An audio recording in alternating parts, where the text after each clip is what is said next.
दरम्यान छत्रपती शिवाजी महाराजांबाबत बागेश्वर बाबांनी देखील वादग्रस्त विधान केलेलं आहे। छत्रपती शिवाजी महाराज युद्ध करताना थकले असं बागेश्वर बाबांनी म्हटलं। आपण थकलो, राजपाट सांभाळा असं शिवराय यांनी रामदास स्वामींना म्हटल्याचं बागेश्वर बाबांनी म्हटलेलं आहे। नागपूरमधील एका कार्यक्रमामध्ये बागेश्वर बाबा यांनी हे वादग्रस्त विधान केलंय। दरम्यान याच कार्यक्रमामध्ये बोलताना देशामध्ये संकट आल्यास आरएसएस मदतीसाठी सर्वात पुढे असते, म्हणून 4 मुलं जन्माला घाला आणि त्यापैकी एक आरएसएस मध्ये पाठवा असं देखील त्यांनी म्हटलं। छत्रपति वीर शिवाजी महाराज जब बहुत थक गए युद्ध करते करते, उनको लगा कि हम थक गए, तो एक दिन स्वामी समर्थ रामदास जी के पास गए और उन्होंने अपना मुकुट उतारा और कहा कि हमने बहुत लड़ाइयां लड़ ली, बहुत युद्ध कर लिया, अब कृपा करो कि अब हमें बहुत लड़ना नहीं, अब एक बड़ी दया करो, ये मुकुट संभालो आप, ये राजपाट आप संभालो, आपकी आज्ञा से ही हम चले, अब हमसे चला नहीं जा रहा, अब हमसे युद्ध लड़ा नहीं जा रहा, हम बहुत थक गए, अब हम विश्राम चाहते हैं, अब हम आराम चाहते हैं, अब हम कुछ दिन कुछ करना नहीं चाहते। मुस्कुराते हुए स्वामी समर्थ रामदास भगवान ने कहा, ठीक है, हमें स्वीकार है, लेकिन एक बात हम कहना चाह रहे, आप हमारे कौन हो? बोले हम आपके शिष्य हैं। तो वो हम कौन हैं? बोले आप गुरु हो। तो बोले शिष्य का कर्तव्य क्या है? बोले जो गुरु आज्ञा करे वो शिष्य का कर्तव्य है। तो स्वामी समर्थ रामदास जी ने मुकुट उठाया और उनके सिर पर रखा, बोले आज से मेरा राज्य है, मैं चलाऊंगा, पर आज्ञा तुम्हें है, तुम्हें संचालन करना है।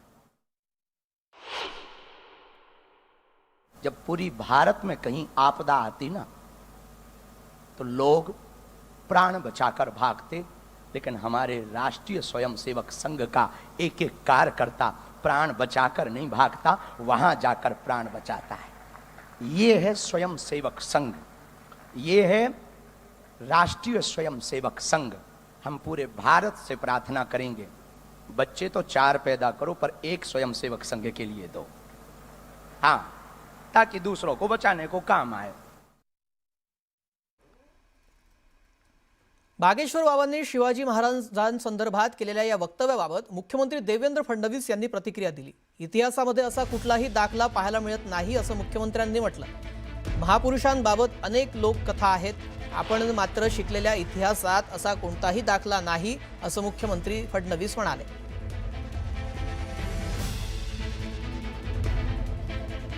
बघा, शेवटी जे काही साधू संत असतात ते त्यांची मतं मांडत असतात आणि मला असं वाटतं की त्याला नीट कॉन्टेक्स्टमध्ये घेतलं पाहिजे। मुळात त्यांचा म्हणण्याचा उद्देश असा होता की संघ एक अशी संघटना आहे की जिने हिंदू संस्कृतीला, सनातन संस्कृतीला त्या ठिकाणी जिवंत ठेवलाय, नवचैतन्य दिलाय, त्यामुळे आपल्या घरचा एक मुलगा हा त्या संघामध्ये असावा। छत्रपती शिवाजी महाराज आणि समर्थ रामदास स्वामी यांच्या नात्याबद्दल बागेश्वर धामचे धीरेंद्र शास्त्री यांनी केलेल्या या वक्तव्यामुळे वाद निर्माण झालाय। इतिहास संशोधक इंद्रजीत सावंत यांनी या वक्तव्याचा तीव्र शब्दात निषेध केलाय। शास्त्री यांचं विधान म्हणजे महाराजांचा जाज्वल्य इतिहास झाकून टाकण्याचा जाणीवपूर्वक प्रयत्न असल्याचं त्यांनी म्हटलंय। समर्थ रामदास स्वामी यांनी महाराजांची महंती गाणारे काव्य लिहिले, मग ते त्यांचे गुरु कसे असू शकतात? इतकंच नाही तर रामदास स्वामींना काही ठिकाणी मुस्लिमांचे हेर सुद्धा म्हटलं गेलेलं आहे, असा खळबळजनक दावा सुद्धा त्यांनी केलाय। या चुकीच्या माहितीमुळे समाजामध्ये संभ्रम निर्माण होत असून धीरेंद्र शास्त्री यांच्यावर तातडीने गुन्हा दाखल करावा अशी मागणी त्यांनी केली। इतिहास संशोधक इंद्रजीत सावंत यांनी बागेश्वर धामचे धीरेंद्र शास्त्री यांच्यावर टीका केलेली आहे, कारण शिवाजी महाराजांबद्दल केलेल्या वक्तव्यावर त्यांनी माहिती दिली आणि त्यानंतर या वक्तव्याचा निषेध केला आणि बागेश्वर धामचे धीरेंद्र शास्त्री यांच्यावर गुन्हा दाखल व्हावा अशी मागणी देखील केलेली आहे।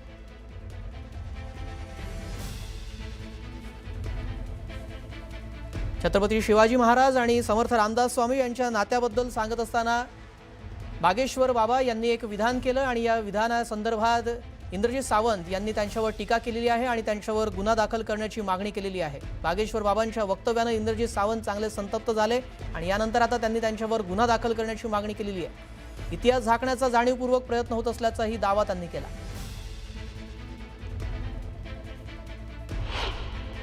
इतिहास अभ्यासक इंद्रजीत सावंत आपल्यासोबत आहेत, त्यांच्याकडून जाणून घ्या जे वक्तव्य त्यांनी केलं त्या वक्तव्याकडे कसं बघताय, ऐतिहासिक दाखले त्याला काय आहेत का?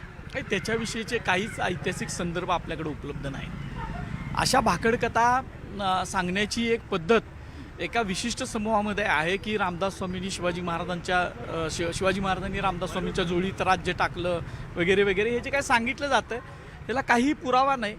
8-9 वर्षापूर्वी एक सनद जी ह्याच्या अगोदरसुद्धा इतिहास अभ्यासकांना माहीत होती, ती नव्यानं शोध लावला असं सांगायचा प्रयत्न काही संशोधकांनी केला होता. त्यावेळेला गजानन मेहेंदळेंनीच त्याचा प्रतिवाद केलेला होता. शिवाजी महाराज आणि रामदास स्वामी यांच्या संदर्भाविषयी महात्मा फुले असतील, राजऋषी शाहू महाराज असतील, शिवाजी विद्यापीठाचे पहिले कुलगुरू आप्पासाहेब पवार असतील, त्यानंतर त्र्यंबक शंकर शेजवलकर असतील, डॉक्टर जयसिंगराव पवार सर असतील, अशा अनेक गाढ्या विद्वानांनी, इतिहासातल्या मोठ्या संशोधकांनी, इतिहासतज्ञांनी त्यांच्या गुरु शिवाजी महाराजांनी रामदासांना गुरु केलेलं होतं किंवा रामदास स्वामी शिवाजी महाराजांना शिष्य समजत होते असे कुठलेही पुरावे नाहीत. असं वारंवार संदर्भ साधनानिशी इतिहास लेखनशास्त्राच्या आधारावर लिहून ठेवलं आणि बोललंय सुद्धा. आणि असं असताना या ज्या काय भाकडकथा आहेत या नव्यानं पुन्हा पुन्हा सांगायची जी एक पद्धत सुरू झालेली आहे. धर्माचं रक्षण करतोय आम्ही, धर्म आमच्याच ताब्यात आहे असं ज्यांना ग्रह झालेला आहे अशीही लोक पुन्हा सांगायला लागलेले आहेत. हा शिवाजी महाराजांचा अपमान आहे, रामदास स्वामींचा अपमान आहे. दोघांचेही हे अपमान हे करतायत वारंवार अशी गोष्ट सांगून ज्याचा इतिहासात पुरावा नाही असली गोष्ट. बागेश्वर बाबांच्या बाबत नेमके काय आता सरकार भूमिका घेते हे सुद्धा आता पाहणं महत्त्वाचं असणार आहे. Video journalist Sandeep Patil, Dnyaneshwar Salunkhe, news 18 Marathi, Kolhapur. Dhirendra Shastri उर्फ बागेश्वर बाबा यांनी छत्रपती शिवाजी महाराज आणि महाराष्ट्राच्या इतिहासाबद्दल केलेल्या विधानावरून राजकीय वातावरण चांगलंच तापलंय. राष्ट्रवादी काँग्रेसचे आमदार अमोल मिटकरींनी बागेश्वर बाबांवर कडक शब्दात ताशेरे ओढले. मिटकरींनी बागेश्वर बाबांचा उल्लेख विदूषकी पात्र असा केलाय. जर त्यांना महाराष्ट्राचा इतिहास आणि छत्रपती शिवाजी महाराजांबद्दल माहिती नसेल तर त्यांनी आपलं अज्ञान पाजळू नये अशा शब्दात मिटकरींनी आपला संताप व्यक्त केला. बागेश्वर बाबा उर्फ धीरेंद्र शास्त्री हाच माणूस वादग्रस्त आणि ते एक विदूषकी पात्र आहे. महाराष्ट्राच्या इतिहासावर आणि छत्रपती शिवाजी महाराजांच्या बाबतीत जर आपल्याला अक्कल नसेल तर तसं ज्ञान त्यांनी पाजळवू नये. बुलढाण्याचे आमदार संजय गायकवाडांनी केलेलं वक्तव्य असेल शिवाजी कोण होता या पुस्तकाच्या अनुषंगानं, किंवा आता हा धीरेंद्र बाबा बोलला असेल, या लोकांना एक तर इतिहास माहीत नसतो आणि अशा प्रकारे मला माहीत आहे महाराष्ट्राची जनता काही त्यांच्या भूलथापाला बळी पडत नाही. म्हणून या भोंदू बाबाच्या किती आपण त्याला गांभीर्यानं घ्यायचं एवढं महाराष्ट्राच्या जनतेला सांगायची काही आवश्यकता नाही. त्यामुळे या मूर्खाकडे दुर्लक्ष केलेलं कधी चांगलं. यानंतर पुढची बातमी पाहूया. महाराष्ट्रामध्ये राहणारे काम करणारे रिक्षा आणि टॅक्सी चालक यांना मराठी भाषा अनिवार्य करण्यात आली आहे. राज्याचे परिवहन मंत्री प्रताप सरनाईक यांनी हा निर्णय घेतला. यावरूनच राज्यातलं वातावरण पेटलंय. मनसे नेते संदीप देशपांडे यांनी पुन्हा या मुद्द्यावरून निरुपम यांच्यावर निशाणा साधलाय. मराठी पोलीस भैया निरुपमांना का सपोर्ट करताय?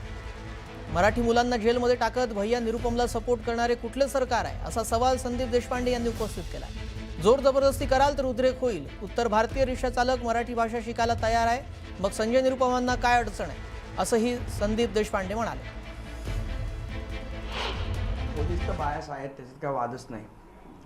आणि संजय निरुपम सारख्या भैया लोकांना मराठी पोलीस का सपोर्ट करतायत हे न उमजण्यासारखं आहे. आम्ही असं कालपर्यंत मानत होतो. सन्माननीय एकनाथ शिंदे सरकारमध्ये आहेत. त्यांनी सांगितलं की स्वर्गीय हिंदू हृदय सम्राट बाळासाहेब ठाकरेंच्या विचारांचं आमचं सरकार आहे. स्वर्गीय धर्मवीर आनंद दिघे साहेबांच्या विचारांचं सरकार आहे. आणि मग जर ह्या लोकांच्या विचारांचं सरकार असेल तर मराठी मुलांना जेलमध्ये टाकून भैया निरुपमला पाठिंबा देणारे कुठलं सरकार आहे? जो माणूस मराठी भाषेला विरोध करतो त्या माणसाला तुम्ही त्याच्यावर काही कारवाई करत नाही, उलट त्याला प्रोटेक्शन देऊन त्याला परत पाठवता आणि आमच्या मराठी मुलांना जेलमध्ये टाकता. हे कुठलं सरकार आहे? हे नक्की बाळासाहेबांच्या विचारांचं सरकार आहे? हे नक्की आनंद दिघे साहेबांच्या विचाराचं सरकार आहे का? हा आमचा प्रश्न आहे. आणि संजय निरुपमला पण मी सांगणार आहे आणि माझी पोलीस खात्याला पण सांगणार आहे की अशा पद्धतीने तुम्ही जर आमच्यावर जोर जबरदस्ती कराल तर याचा उद्रेक होईल आणि तो संपूर्ण मुंबईभर होईल. काल अनेक उत्तर भारतीय जे रिक्षा चालवणारे टॅक्सीवाले आहेत हे आमच्या पक्षातल्या अनेक कार्यकर्त्यांना पदाधिकाऱ्यांना भेटले. त्यांचं म्हणणं असं आहे की आम्ही भाषा शिकायला तयार आहोत, आम्ही भाषा बोलतो सुद्धा. मग जर त्या लोकांचं कुठल्याही प्रकारे त्याच्याबद्दलचं ऑब्जेक्शन नाही तर या संजय निरुपमचं ऑब्जेक्शन असण्याचं कारण काय? ते लोक भाषा शिकायला तयार आहेत, ते म्हणतात आम्हाला इथे पोट भरायचं, आम्ही भाषा शिकू. संजय निरुपमला काय प्रॉब्लेम आहे? प्रॉब्लेम कुठल्याही रिक्षेवाल्याला नाही, कुठल्या टॅक्सीवाल्याला नाही आहे. प्रॉब्लेम हे संजय निरुपम आणि शशांकराव सारख्या लोकांनाच आहे.